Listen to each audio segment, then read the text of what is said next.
Hello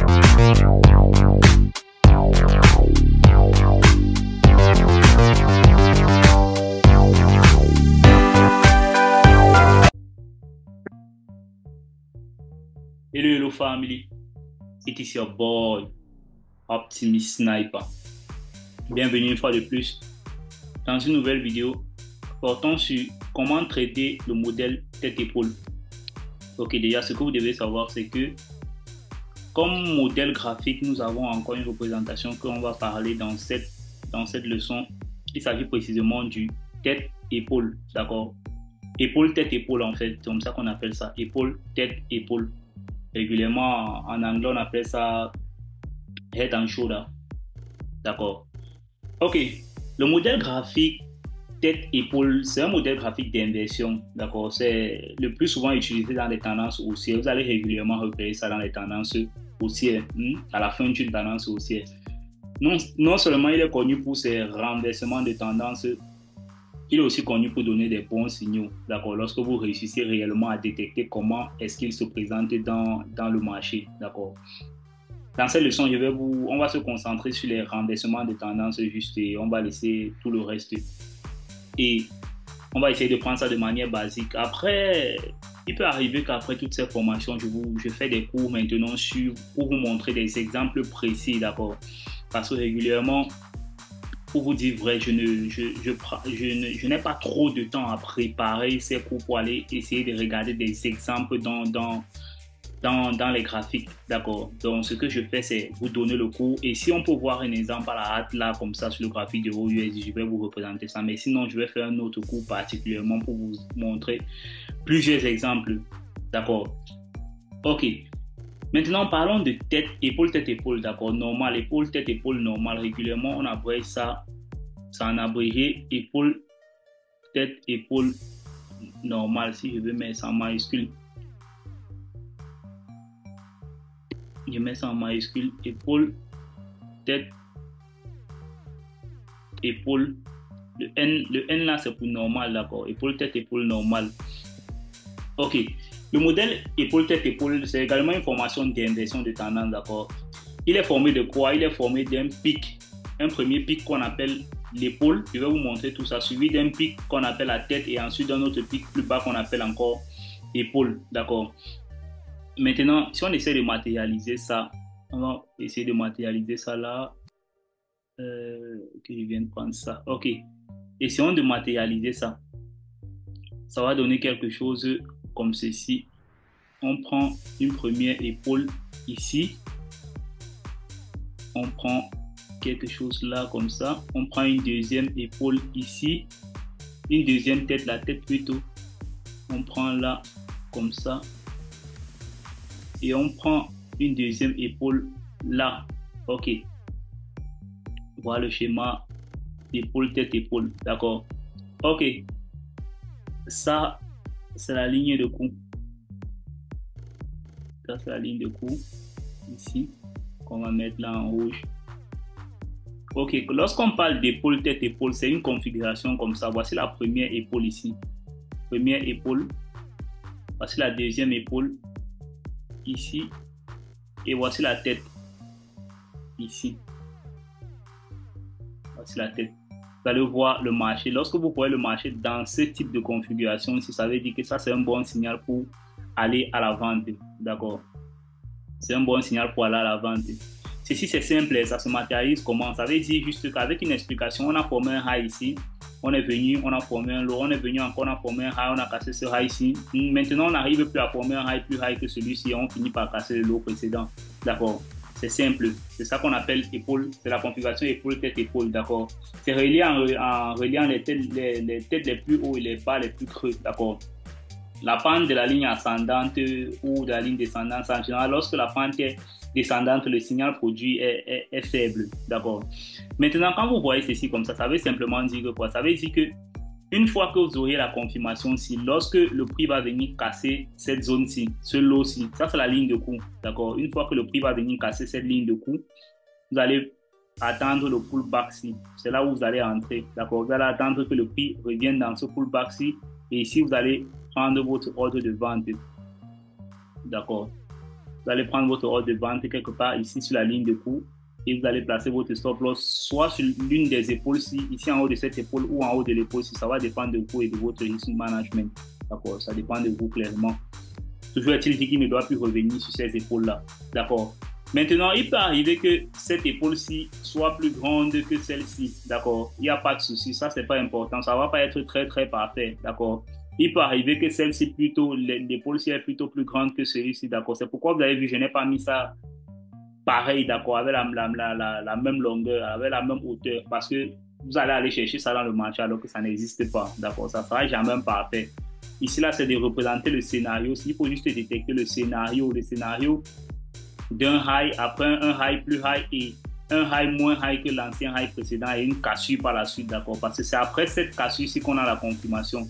Pas avant cette cassure, c'est après cette cassure qu'on a la confirmation, d'accord? Parce qu'avant cette cassure, le prix pouvait juste être en train de créer la liquidité haussière ici pour venir casser par la suite. Donc, une fois qu'on a la cassure ici, là, on a la confirmation, on peut entrer en sell ici, là, d'accord? Ça, c'est ce qu'on appelle épaule, première épaule, deuxième épaule, épaule, tête, épaule. D'accord. C'est la configuration qu'on appelle épaule, tête, épaule. C'est simple, aussi simple que ça, on ne va rien compliquer.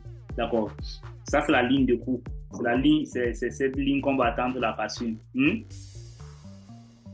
Ok, la tête est le deuxième sommet ici. La tête est le deuxième sommet et constitue le point le plus élevé du motif. Les deux épaules forment également les sommets, mais ils ne dépassent pas la hauteur de la tête. Aucune des épaules ne dépasse la hauteur de la tête. Avec cette formation, on va placer un ordre d'entrée sous la clôture. La clôture ici, là, sous la clôture ici. On peut également calculer une cible en mesurant le point le plus haut jusqu'à la tête et l'enclôture. Cette distance correspond approximativement à la distance à laquelle on va évoluer pour avoir la ligne comme objectif en fait. Ici là, ce que je suis en train de vous expliquer ici, c'est ceci. D'accord, lorsque vous avez la cassure ici là, vous pouvez mesurer la distance d'ici à ici. D'accord, vous pouvez mesurer cette distance d'ici à ici. Vous pouvez mesurer ça, la distance d'ici à ici. Et vous allez projeter ça ici en bas comme ça. Vous allez projeter ça ici en bas comme distance, comme take profit. D'accord, c'est une distance, c'est une façon de calculer votre take profit. La distance d'ici à ici en haut, vous pouvez projeter ça en bas et vous visez ça comme niveau de take profit. D'accord. Ok, vous pouvez voir qu'une fois que le prix va casser ici là, vous allez voir ça dans un exemple. Une fois que le prix va casser ici là, il va effectuer un mouvement qui est au moins sur la taille de la distance entre la tête et la ligne de coup, entre la tête-ci et la ligne de coup, ou la tête-ci et la ligne de coup. D'accord. Ok. Là, clairement, le prix a évolué pour atteindre l'objectif. Maintenant, on peut aussi avoir, là, c'est lors d'une tendance haussière, d'accord? Vous allez repérer ça lors d'une tendance haussière, vous allez voir le prix est en train de monter là progressivement, arriver par exemple à une zone de résistance et former ce genre de scénario aussi. Maintenant, il peut aussi arriver qu'on ait épaule, tête, épaule inversée, d'accord? Là, c'est épaule, tête, épaule inversée. Pourquoi? Parce que ça va se retrouver en tendance baissière, d'accord? On aura plutôt un retournement haussier. Là, je pense que le scénario, il est juste renversé. Vous pouvez renverser vous-même, non? Mais je vais faire ça pour vous, d'accord? Épaule, tête, épaule renversée va donner quelque chose comme ça. On va venir là, on va faire la première épaule. On va monter là, on va venir là, on va faire la tête. On va monter là. On va monter là. On va venir, on va faire la deuxième épaule peut-être qui est moins grande. Et on va monter là comme ça. D'accord? On va entrer ici au pullback, ouais, c'est là au pullback qu'on va entrer. Ok, mettons ça comme ça et voici la ligne de coup ici. La ligne de coup, elle est là. D'accord. Voici la première épaule. La première épaule, elle est ici. Voici la première épaule. Première épaule. Voici la deuxième épaule. Voici la deuxième épaule et voici la tête. Je pense que c'est simple, c'est compréhensible. Ça, c'est épaule, tête, épaule inversée. Donc ici, là, avec épaule, tête, épaule inversée, on va être en train de chercher les ordres d'achat. On pourra prendre notre ordre d'achat ici. On pourra prendre notre ordre d'achat ici.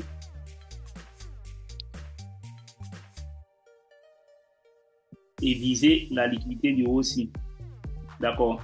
La distance, c'est pareil. La distance pour notre take profit, on peut prendre la distance de cette ligne de cou jusqu'à la tête ici en bas, on va projeter ça juste en haut. D'accord? On va juste projeter ça en haut, comme ça, pour viser notre tête profil.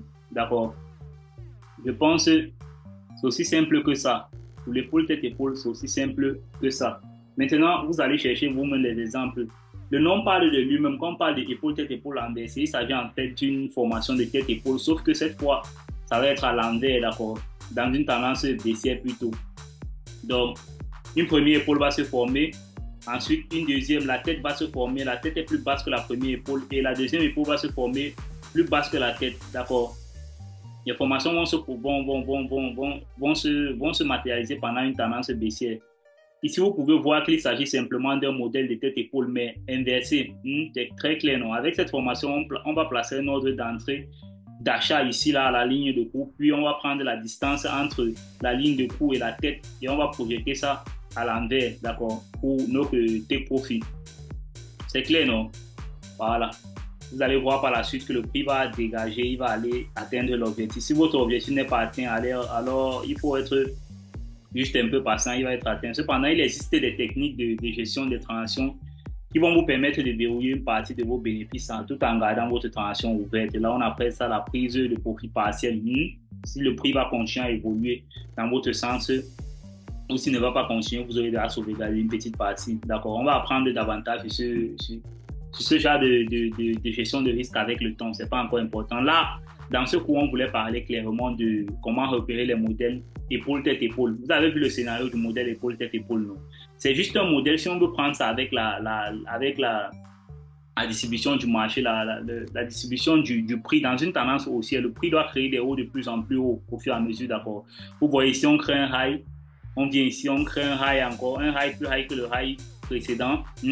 Et par la suite, on n'arrive pas à créer un high plus high que le high précédent et on vient casser le lot, d'accord? Une fois qu'on a cassé ce lot-ci, d'accord, clairement, on constate que le prix est en train de montrer une tendance baissière là maintenant. Donc, il est mieux pour nous de suivre la tendance baissière. Donc, on va prendre un ordre de vente ici, là, et laisser le stop loss en haut. Pareil pour une tendance baissière qui est en cours. Le prix doit créer des lots de plus en plus. Vous voyez, on a cassé ce lot-ci, on est allé plus bas. Après, on arrive à créer un nouveau lot et on casse l'ancien high. D'accord? Donc, clairement, le prix est désormais en tendance haussière. On va viser le haut. C'est clair, non? Épaule, tête, épaule normale et épaule, tête, épaule inversée. Les scénarios sont très clairs. OK.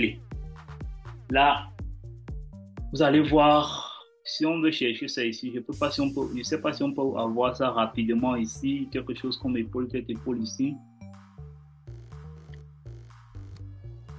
C'est pas trop clair. Si vous voyez ici, on va avoir quelque chose ici comme une épaule. Après, on vient avoir une tête ici. Après, on vient avoir une épaule ici. Et après, on monte par la suite. Mais c'est pas très clair. Et il faut que vous sachiez ça. Et ça sera pas le B à bas. Quand on fait les exemples dans les graphiques comme ça, là, vous pensez que vous allez avoir ça. Quand on fait les exemples dans la théorie, vous pensez que vous allez avoir ça aussi clair que dans la théorie. Non, jamais. Ça sera jamais comme ça. Donc, ça peut être quelque chose comme ça. D'accord, vous voyez épaule. On vient ici, on fait tête.